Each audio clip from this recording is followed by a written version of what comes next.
নিসাবটা হলো এমন, 7.5 ভরি কি মনে আছে? এবার তাহলে রূপা কত? 52.5 ভরি রৌপ্য। এখন 52.5 ভরি রৌপ্য বর্তমানে বাজারে কেমন আছে আপনারা একটু খোঁজ নিয়ে নেবেন, কারণ সোনা রূপার বাজার তো প্রতিনিয়তই আপ ডাউন হয়। আর আমি একটা বলে দিলাম, পরে আপনারা ওইটা নিয়েই কাজ করবেন, দেখা গেল সেটা সঠিক হলো না, তখন তার এক ঝামেলা। এজন্য যখন আপনারা দিবেন তার আগে বাজার দর একটু যাচাই করে নেবেন, কারণ আজকে একরকম আছে, এতে যখন আপনি দেবেন কোরবানি তার আগেই অন্যরকম হয়ে যেতে পারে।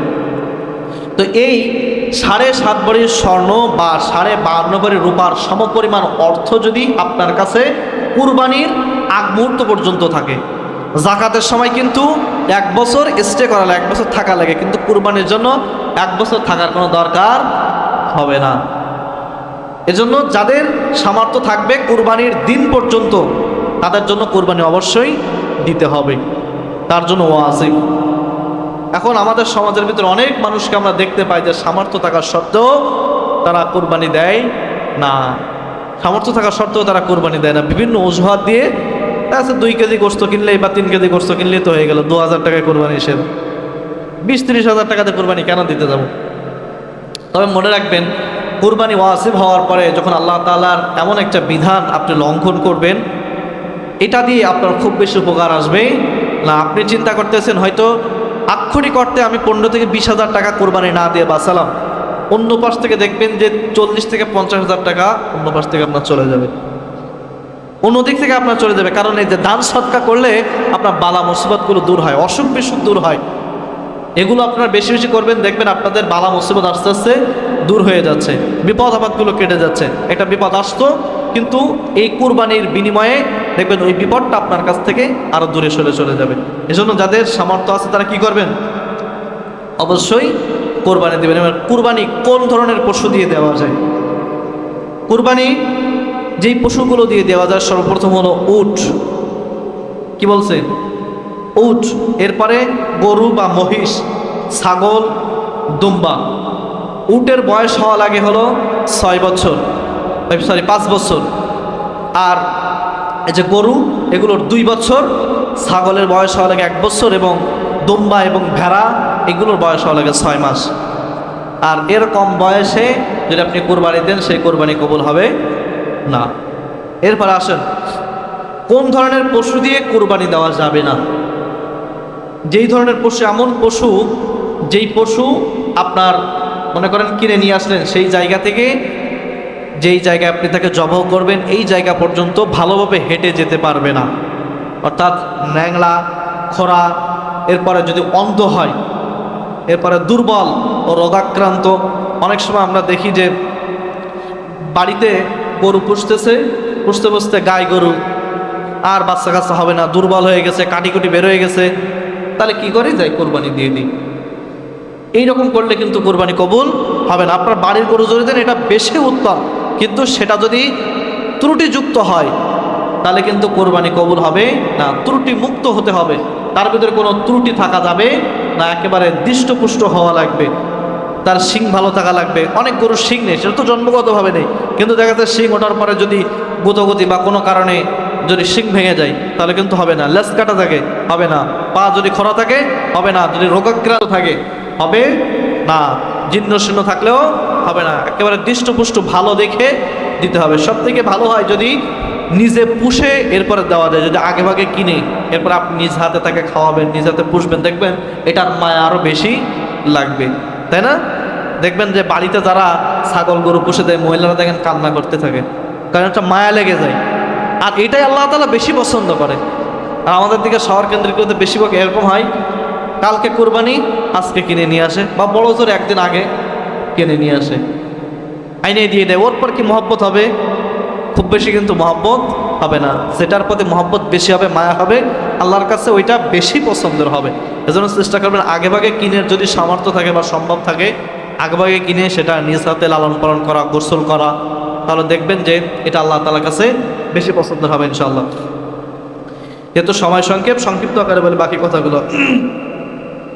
এরপরে এক পশুতে কয়জন দেওয়া যায়? যেমন এটা প্রায় সবাই জানি যে সর্বোচ্চ কয়জন? 7 জন দেওয়া যায় এক পশুতে। কিন্তু এই কুরবানি দেওয়ার ক্ষেত্রে এই জবাই করার একটা ভুল প্রায় প্রত্যেকটা মানুষ করে। আমার সাথে আপনারা হয়তো অনেকে এক হবেন, যখন জবাই করতে যাই ইমাম সাহেব বা যাকে দিয়ে জবাই করে কি বলে কোন তো, আমার দাদার নামে দাও, আমার বাবার নামে, আমার বাবা মরে গেছে বাবার নামে, আমার দাদার নামে, আমার মায়ের নামে দাও, এরকম বলে না? একটা কথা বলে না? কথাটার সাথে কি আপনার পরিচিত না? কিন্তু এই কথা বলে যদি আপনি কুরবানি দেন, এই কুরবানি আল্লাহ তাআলার দরবারে কবুল হবে না, এটা গোশত খাওয়ার সমতুল্য হবে। এবার বলতে পারেন কেন? কারণ কুরবানি কোনো মানুষের নামে হয় না, কুরবানি কার নামে হবে? আল্লাহর জন্যই কুরবানি হবে। আপনি বরং এটা বলতে পারেন যে উমুকের পক্ষ থেকে আল্লাহ তাআলার জন্য কুরবানিটা করতে, উমুকের পক্ষ থেকে, বা আমার বাবার পক্ষ থেকে, আমার দাদার পক্ষ থেকে, এরকমভাবে কারোর পক্ষ থেকে হতে পারে, কিন্তু কারোর নামে হবে না। একজনের নামে হবে, তিনি কে? আল্লাহ তাআলার নামেই হবে। এরপরে আরেকটা বিষয় যেটা আছে, যখন কুরবানি হয়ে গেল, হওয়ার পরে যে গোশত আছে, সেই গোশতের ভাগটা কেমন হবে? সেই গোশতকে আমরা একা খাবো না মানুষকে দিয়ে খাবো? কিভাবে হবে? আল্লাহ তাআলা চমৎকার ভাগ দিয়ে দিয়েছে যে কিভাবে তোমরা এই গোশতটা বন্টন করবা। আল্লাহ তাআলা সুন্দরভাবে বললেন কোরআনুল কারীম, ফাইজা ওয়াজাবাত জুনুবুহা ফাকুলু মিনহা ওয়া আতঈমুল কানিয়া আল মুআতার। বলতেছে তোমরা যখন এই পশুটা কুরবানি করবা, কুরবানি করার পরে তোমরা নিজে খাবা, তোমরা পশু কুরবানি দিচ্ছ, আগে তোমরা খাবা, তোমাদের কাছাকাছি যে আত্মীয় স্বজনগুলো আছে তাদেরকে তোমরা এই গোশতটা দিবা। এরপরে আশেপাশে যে ইয়াতীম মিসকিন ফকির যারা রয়েছে, যারা কেনার সামর্থ্য নাই, এমন কিছু মানুষকে তোমরা এই কুরবানি গোশত দিবা। এরপরে আরও একটা নিজেদের সুবিধা একটা হাদিস আছে, সে হাদিসটা অনেকে ফলো করে যে কোরবানি গোশত কারণ না দিলেই হয়, একা খাইলেও হয়, কোনো সমস্যা নেই। কিন্তু আল্লাহ তাআলা এমন কোনো বিধান দেন নাই যেই বিধান শুধুমাত্র আপনি গোশত খাবেন, আপনার পাশের লোক না খেয়ে থাকবে, এরকম কোনো বিধান আল্লাহ তাআলা দেন নাই। আল্লাহ তাআলা এমন এমন জিনিস দিয়েছে যাতে আপনিও খুশি থাকেন। ঈদের দিন এটা খুশির দিন না, আপনি গোশত খাবেন, আপনার পাশের লোক গোশত খাবে না, তা তো হবে না। আল্লাহ তাআলা এমন তো নির্দেশ দিতে পারে না, আপনি তাদেরকেও সাথে নিয়েই এই আনন্দ উপভোগ করবেন। আপনি নিজে খাবেন, আপনার পাশের লোকদেরকেও দিবেন, এবং যে চামড়া আছে, যে ঠ্যাং, এগুলো বিক্রি করে আপনি এই অসহায় মানুষদেরকে দিবেন, যাতে তারা এই গোশত দেওয়ার পরে সে গোশত যে সরঞ্জাম আছে, তেল আছে, ঝাল, নুন, পেঁয়াজ, রসুন যা আছে, এগুলো কিনে যেন সেগুলো টাকায়ও খাইতে পারে। এই জন্য ওই যে চামড়ার টাকাগুলো কিন্তু এতে মিসকিনকে দেওয়ার কথা। প্রত্যেকটা বিধানের কিন্তু পিছনে কোনো লজিক আছে, কিন্তু আমরা অনেকেই এই বিষয়টা খেয়াল না করার কারণে অনেক কিছু থেকে আমরা পিছনে থাকি।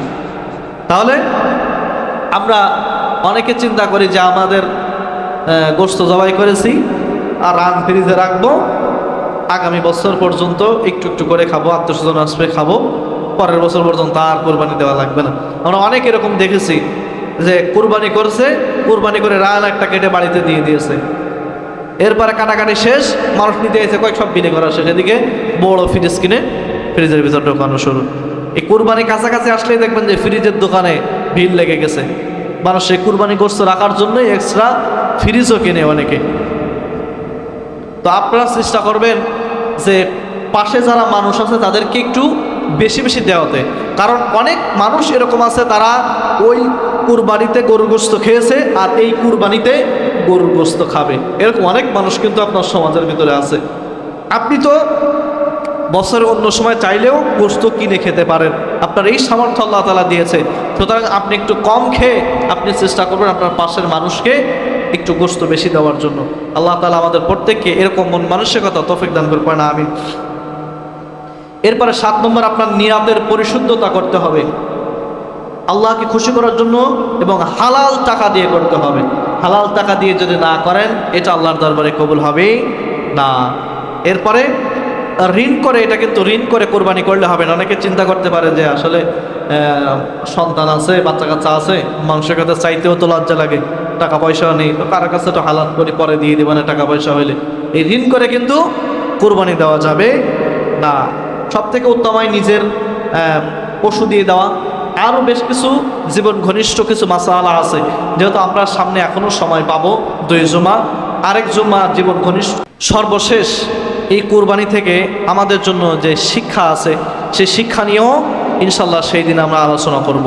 যেহেতু আমরা 2 জুমা পাবো, তো আজকে আমরা যে বিষয় সম্পর্কে জানতে পারলাম যে কুরবানি সর্বপ্রথম শুরু হলো কিভাবে, এরপরে আমরা যে কোরবানিটা করি এটার প্রচলন কিভাবে শুরু হলো, এরপরে কোন ধরনের পশু দিয়ে দেওয়া যায়, কারণ পশুটার বিষয় বা ভাগের বিষয় এই জন্য বললাম কারণ অনেকে ইতিমধ্যে নিয়াত করে ফেলেছেন যে পশু কিনবেন বা দ্রুত হয়তো আপনারা পশুও কেনেন, এই জন্য এই বিষয় সম্পর্কে বললাম। আরেকটা নিয়াত অনেকে করে যে আকিকা দেব না কোরবানি দেব, আকিকার সাথে কোরবানি দেওয়া যাবে কিনা, এরকম আরও কিছু জীবন ঘনিষ্ঠ কথা আছে বা এই কোরবানি থেকে আমাদের জন্য কি শিক্ষা আছে, এ বিষয় নিয়ে আমরা ইনশাল্লাহ অন্য এক জুমায় আলোচনা করবো ইনশাআল্লাহ। তো আজকের জুমায় আমরা যতটুকু আলোচনা করেছি আমাকে সহ আপনাদের প্রত্যেককে এই কথাগুলো আমল করার তৌফিক দান করুক, পড়েন আমিন। যাদের সুন্নাত বাকি আছে আমরা